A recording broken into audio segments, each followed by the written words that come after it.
It's been 102 days since we have heard actual action from Major League Baseball, the NBA, the NHL, or the NFL. That's the longest such streak since Woodrow Wilson was in the Oval Office. Now, that streak should end in about a month, we think. We need a commitment from the players that they can abide by those health protocols. And given but we're being told that an isolated case or a couple of isolated cases going on right now shouldn't interfere with the plans, and we should be able to move forward. And again, the notion and the way we've handled this is to create a bubble where we're basically COVID-19 free over the next few weeks. But as I said, we also have an arrangement with the Players Association where if a player chooses not to come, it's not a breach of his contract. But it's also been a chance for us to show that we can adapt and do things right. For many, Father's Day is an opportunity to relax and enjoy the sounds of summer. But as spring became summer, the sounds fell silent.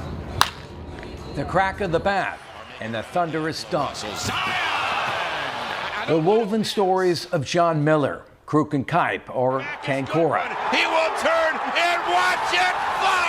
And while golf and NASCAR have creatively and safely found their way back, the second wave of COVID-19 now threatens the return of America's pastime and the NBA. The so-called bubble city designed to protect NBA players comes at a time when Florida has seen record-setting numbers in positive cases for 3 consecutive days, hitting a high of just over 4,000 on Saturday. And now 3 major league teams, including the Giants, have closed their training facilities amid the fear of COVID-19. 5 Philly players have tested positive. They are scrappy and hard. For now, the voices remain silent while leagues scramble to find answers and virus experts desperately search for a cure. You've got to realize there is no guarantee at all that we are going to have a safe and effective vaccine. We feel, and I'll use my terminology, cautiously optimistic that we will actually be successful. Joining us from his home in San Mateo, Warriors voice Bob Fitzgerald. And Bob, ordinary times, you're packing bags, headed to Tokyo for the Summer Olympics to call men's and women's basketball. These are not ordinary times. How are you holding out during COVID-19? Well, I mean, for the Olympics, they'll reschedule, and that'll be July 23rd next year for men's and women's hoops for NBC, so that'll be great.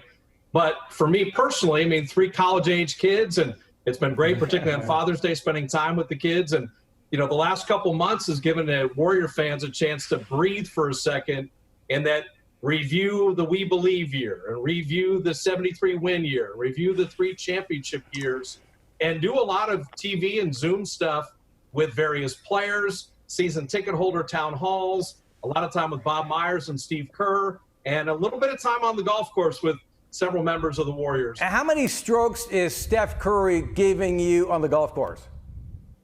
Steph, we play as a scratch, and I take my full handicap, which is, right at the 9-10 range. So wow. Handicap, I hang with them, no problem.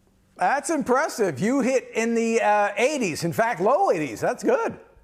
I'll take it. That's you got to pay to see that handicap. That's the way we do it. You got it. Hey, the Olympics were canceled early on. Not the case with the NBA. Given the recent upsurge in cases the past few days in Florida, what are your odds on the NBA resuming this season? I'll look at it this way, Dennis, is that when you have Adam Silver and Michelle Roberts, from the very beginning, along with Chris Paul and the players, they have sought out the best advice academically, the best health and safety advice, the best logistics advice.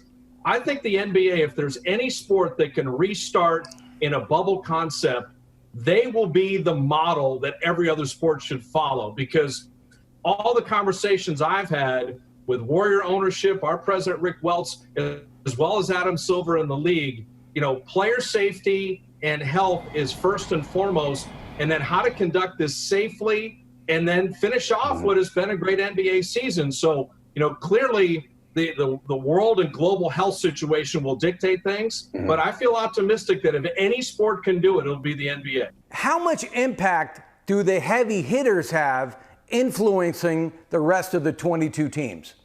Well, I think that's what's been good about the NBA is there's 450 players. And you take 22 of the 30 teams that are going, but the dialogue from all the players and the Zoom calls and really the input, you're concerned about your family, concerned about being in the bubble for multiple months if you have an extended playoff run. I think the NBA is listening to all constituents, but also the vast majority are really looking forward to playing again. You're out of 450 people, you're never going to have total unanimous kind of thought process, but everyone's being heard and everyone's thoughts and concerns are being considered. Yeah, my understanding, if you don't want to play, if you're not committed to playing, you don't have to play. Anyway, if they continue the season as scheduled now in Bubble City, what's going to be the impact on next season? The finals would end maybe early October, then you'd have the draft, then you'd have free agency, and likely training camp November and beginning the season sometime in December. And, and that's where Bay Area and Warrior fans, and me in particular, you're looking at Steph Curry, Klay Thompson, Andrew Wiggins, Draymond Green, Marquise Chris, a lottery pick, and then free agency.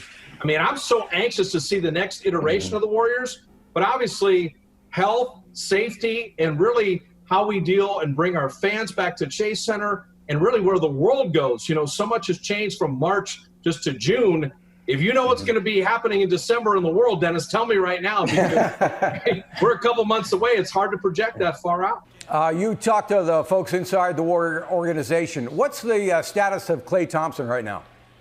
I think all systems are go for Klay. Obviously, I'm not going to speak to the medical doctor stuff. That's way above my pay grade on that. But, in all the people that have spoken with Klay and all the iterations and conversations I've had with players is he's been so diligent in his rehab. We're almost at a year anniversary of the surgery. And so then you would have, even a couple more months. If the Warriors aren't likely to play a game until December, I think Klay will be fully recovered, fully ready to go. If the Warriors get approval from the league, there will be some type of mini camp or some type of team organized activities. They're not going to wait from March all the way till December. They're going to get together as a team, and you'll see Steph and Klay and Draymond and Wiggins, Marquise, Eric Paschall, Jordan Poole, and really get this group together, and because they've never really played extensively with each other, and that's the exciting part about it, to project what that's going to look like.